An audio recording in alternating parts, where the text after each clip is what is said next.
Middle class family में अक्सर देखा जाता है कि रूटीन एक्सपेंसेस और रिस्पॉन्सिबिलिटीज तो ठीक ठाक हैंडल हो जाते हैं, लेकिन लॉन्ग टर्म प्रोग्रेस को वो स्टेबिलिटी और ग्रोथ नहीं मिल पाती जो मिलनी चाहिए।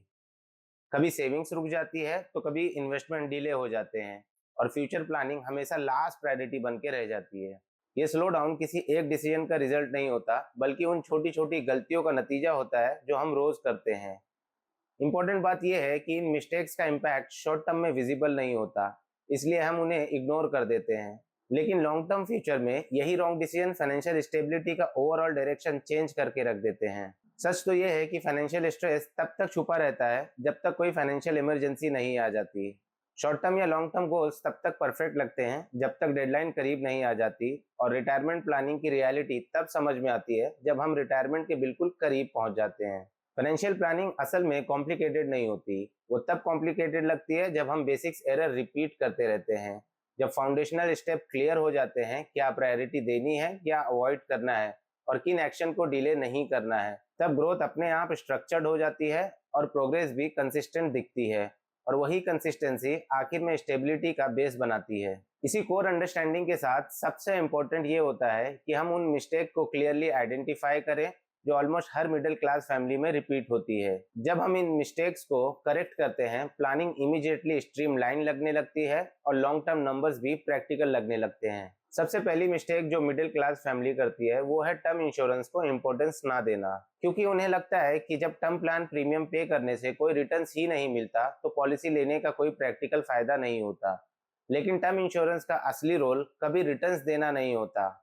इसका काम होता है फैमिली को एक अनफोर्सीन इवेंट से प्रोटेक्ट करना, जहां एक पल में अर्निंग मेंबर की इनकम रुक सकती है। बिना लाइफ कवर के पूरा फाइनेंशियल स्ट्रक्चर कोलैप्स हो सकता है। ईएमआई, लाइफस्टाइल और सबसे जरूरी बच्चों का फ्यूचर अनसर्टेन हो जाता है। इसीलिए टर्म प्लान एक सिंपल, अफोर्डेबल और एसेंशियल शील्ड बनकर फैमिली को उन चैलेंजिंग टाइम से प्रोटेक्ट करता है। अगर ये प्लान 25 से 35 साल की एज में लिया जाए तो प्रीमियम बहुत कम होता है और लाइफ कवर मैक्सिमम मिलता है, जो लॉन्ग टर्म स्टेबिलिटी के लिए क्रूशियल होता है। एक्सपर्ट भी यही रेकमेंड करते हैं कि हमारी एनुअल इनकम का 10 to 15 टाइम्स कवर जरूरी होना चाहिए, ताकि इनकम एक दिन अगर सडनली स्टॉप हो जाए तो भी फैमिली की नीड्स, एजुकेशन और गोल स्मूथली कंटिन्यू हो सके। टर्म इंश्योरेंस को डिले करना बेसिकली अपनी फैमिली को अननेसेसरी रिस्क पे छोड़ देना होता है। इसीलिए स्ट्रॉन्ग फाइनेंशियल बेस की शुरुआत ही प्रोटेक्शन से होती है। दूसरी मिस्टेक जो लोग फ्रीक्वेंटली करते हैं वो है यूलिप या एंडोमेंट प्लान जैसे प्रोडक्ट्स में इन्वेस्ट करके अपने पैसों को फंसा देते हैं, ये सोचकर कि इंश्योरेंस और इन्वेस्टमेंट एक ही प्रोडक्ट में मिल जाएगा और प्लानिंग सिंप्लीफाइड हो जाएगी। ऊपर से देखने पर यह आइडिया कन्वीनियंट लग सकता है, लेकिन लॉन्ग टर्म में ये प्लान हाई चार्जेस, लो ट्रांसपेरेंसी, लिमिटेड फ्लेक्सिबिलिटी और वीक रिटर्न्स की वजह से फाइनेंशियल ग्रोथ को स्ट्रिक्ट कर देते हैं। यूलिप्स में मल्टीपल चार्जेस होते हैं, जैसे allocation charges, mortality charges, admin charges. इन सब चार्जेस के डिडक्शन के बाद आपका इन्वेस्टमेंट अमाउंट सिग्निफिकेंटली रिड्यूस हो जाता है। एंडाउमेंट प्लान्स में रिटर्न फिक्स्ड होता है जो इन्फ्लेशन को भी बीट नहीं कर पाता, और रियल वैल्यू टाइम के साथ वीक हो जाती है। बीच में पॉलिसी एग्जिट करने पर चार्जेस और लॉक इन की वजह से जो लॉस ऑलमोस्ट सर्टेन होता है, जिसकी वजह से ये प्रोडक्ट लॉन्ग टर्म प्लानिंग के लिए सूटेबल नहीं होते हैं। तीसरी मिस्टेक होती है क्रेडिट कार्ड का इररिस्पॉन्सिबल यूज करना। इंपल्सिव बाइंग और मिनिमम पेमेंट ऑप्शन का यूज करके अज्यूम कर लेना कि बिल मैनेज हो गया, जबकि actual outstanding amount high interest के साथ कंटिन्यूअसली बढ़ता रहता है। क्रेडिट कार्ड पर interest rate almost 36 to 45% annually होता है, जो किसी भी बजट को अनस्टेबल बना सकता है। इंपल्सिव स्पेंडिंग, अननेसेसरी ईएमआईज और non essential purchases credit card usage को और रिस्की बना देते हैं। क्रेडिट कार्ड को सही तरीके से यूज करने का मतलब होता है कि हर मंथ फुल आउटस्टैंडिंग क्लियर करना, स्पेंडिंग को प्लान रखना, कैशबैक या रिवॉर्ड पॉइंट्स के लिए अननेसेसरी चीजों पर स्पेंड ना करना।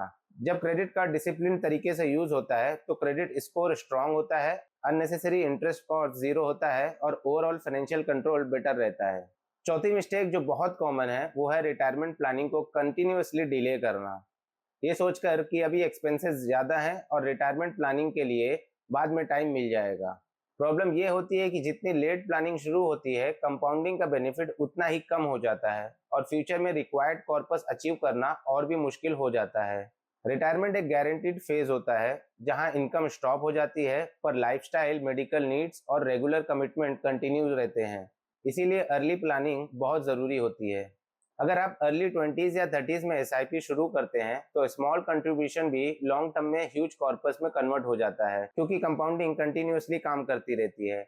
लेट शुरुआत का मतलब होता है कि सेम टारगेट अचीव करने के लिए आपको फ्यूचर में डबल या ट्रिपल इन्वेस्टमेंट करना पड़ता है, जिससे फाइनेंशियल स्ट्रेस बढ़ जाता है। रिटायरमेंट प्लानिंग को डिले करने का एक silent but heavy cost mistake है। रिटायरमेंट प्लानिंग को डिले करना एक silent but heavy cost mistake है, इसलिए जितना जल्दी स्टार्ट हो उतना बेटर है। पांचवी मिस्टेक जो अक्सर लोग फ्रीक्वेंटली करते हैं वो है इमरजेंसी फंड को इग्नोर कर देना, क्योंकि जब रेगुलर इनकम आती रहती है और हम अज्यूम कर लेते हैं कि सब मैनेज हो जाएगा, लेकिन जब सडन सिचुएशन आती है जैसे job loss, medical needs, family emergency या कैश फ्लो ब्रेक, तब सबसे पहले क्रेडिट कार्ड या हाई इंटरेस्ट लोन यूज होता है, जो सिचुएशन को और भी कॉम्प्लेक्स बना देता है।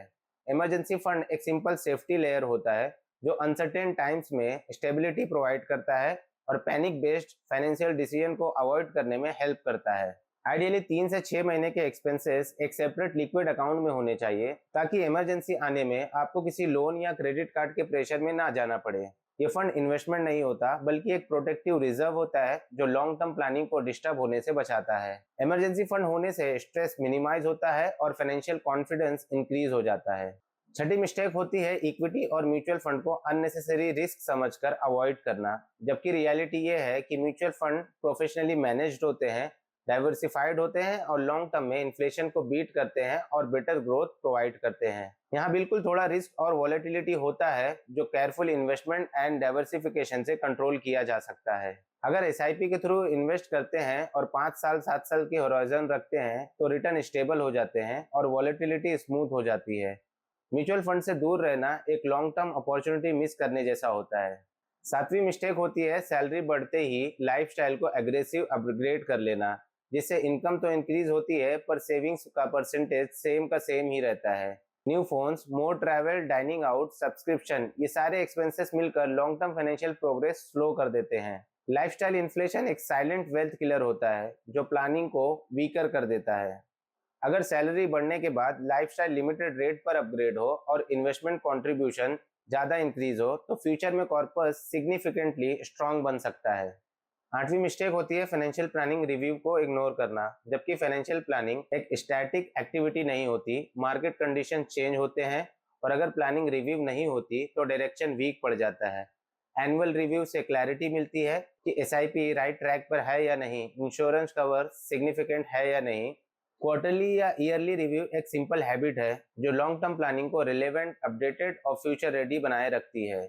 छोटे एडजस्टमेंट जैसे एसआईपी बढ़ाना, एलोकेशन रीबैलेंस करना या इंश्योरेंस अपडेट करना क्यूमुलेटिव इफेक्ट में स्ट्रॉन्ग फाइनेंशियल इम्पैक्ट क्रिएट करते हैं।